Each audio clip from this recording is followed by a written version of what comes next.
Soyez bénis encore, mes frères et mes sœurs, partout où vous nous suivez.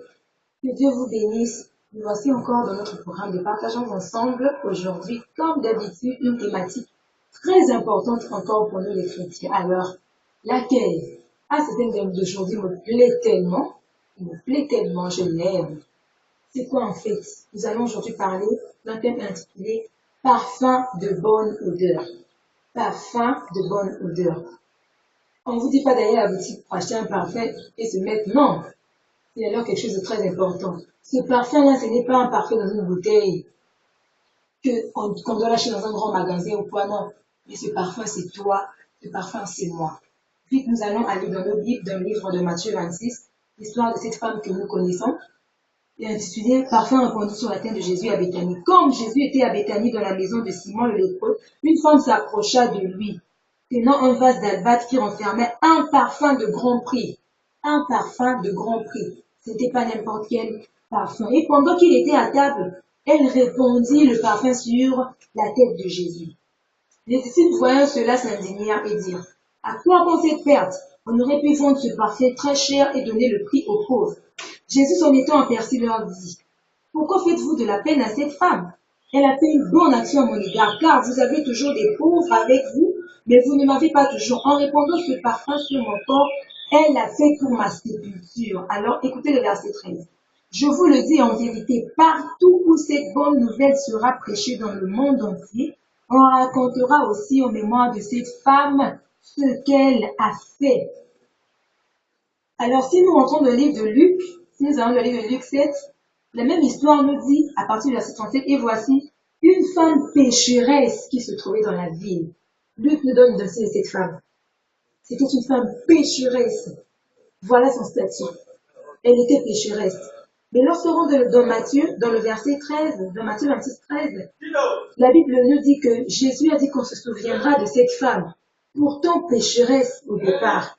Mais qu'est-ce qui a fait que son identité passe de pécheresse à une femme qui sera annoncée dans les Écritures, une femme qui sera annoncée dans l'Évangile? Qu'est-ce qui a en fait causé ce changement-là? L'offrande ou le sacrifice qu'elle avait fait. Il est vrai qu'elle avait donné, elle avait offert un parfum, et ce parfum avait permis de nettoyer au corps de laver la tête de Jésus. Mais aujourd'hui, nous allons retenir un enseignement très important. C'est que ce parfum, c'est toi, ce parfum, c'est moi. Il y a une manière dont nous devons nous approcher de Dieu. Nous ne devons pas nous approcher de Dieu, vaille que vaille, non. Il y a des règles, il y a des principes. Nous devons être des parfums de bonne odeur, comme cette femme l'a été. Bien sûr que pas en elle-même, mais ce qu'elle a offert à Dieu. D'abord, voici l'extrait de ce parfum. C'était un parfum de grand prix. Un parfum de grand prix. Donc nous devons nous approcher de Dieu, comme ces parfums-là, ces parfums de grand prix. Alors vous allez vous demander, comment est-ce que nous pouvons être de parfum? Comment? Pour être un parfum, la clé c'est se préserver de toute souillure. C'est mener cette vie de sanctification. Cette vie qui fait en sorte que tu sois toujours en communion avec le ciel.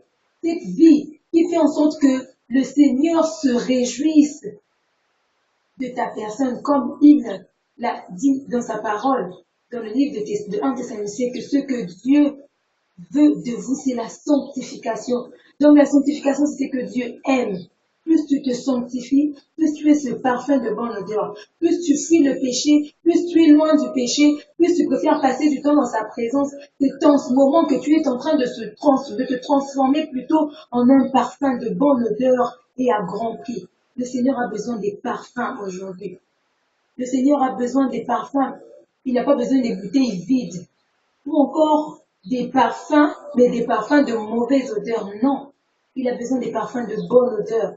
Ceux-là qui, au travers desquels l'adoration monte purement. Ceux-là qui sont des véritables adorations. Ceux-là dont leur vie sont des véritables adorations. Comme cette femme, elle a versé un parfum à grand prix.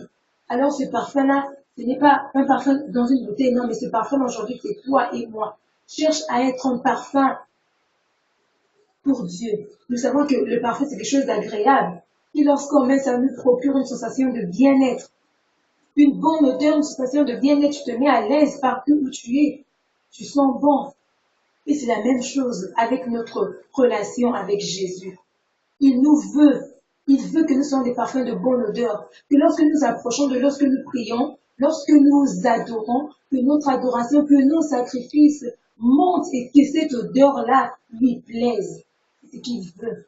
Alors mon frère, ma soeur, décide de vivre cette vie de sanctification. Il est possible que tu y arrives. Il est possible pour toi de plaire à Dieu. Il est possible pour toi, comme cette femme, que le Seigneur se souvienne de toi. Il est possible que le Seigneur dise un mot sur ta vie. Un mot qui va demeurer de génération en génération. Cette femme était pécheresse au départ, mais son nom est gravé dans les Écritures jusqu'à ce jour. Son identité a été changée à cause de cet acte qu'elle avait posé. Sois un parfum de bonne odeur. Détache-toi de tout ce qui fait en sorte qu'une mauvaise odeur monte lorsque tu t'approches de Dieu. Mais fais en sorte que le Seigneur se plaise de tes œuvres. Abandonne tout ce qui est obscur. Abandonne tout ce qui est des ténèbres. Mais décide de vivre dans la droiture, dans la sainteté, parce que c'est ce que Dieu attend de toi. Sois un parfum de bonne odeur à partir de tu prends cette décision. Alors, partout où vous suivez cette vidéo, soyez bénis au nom de Jésus et que la grâce du Seigneur vous accompagne. Amen.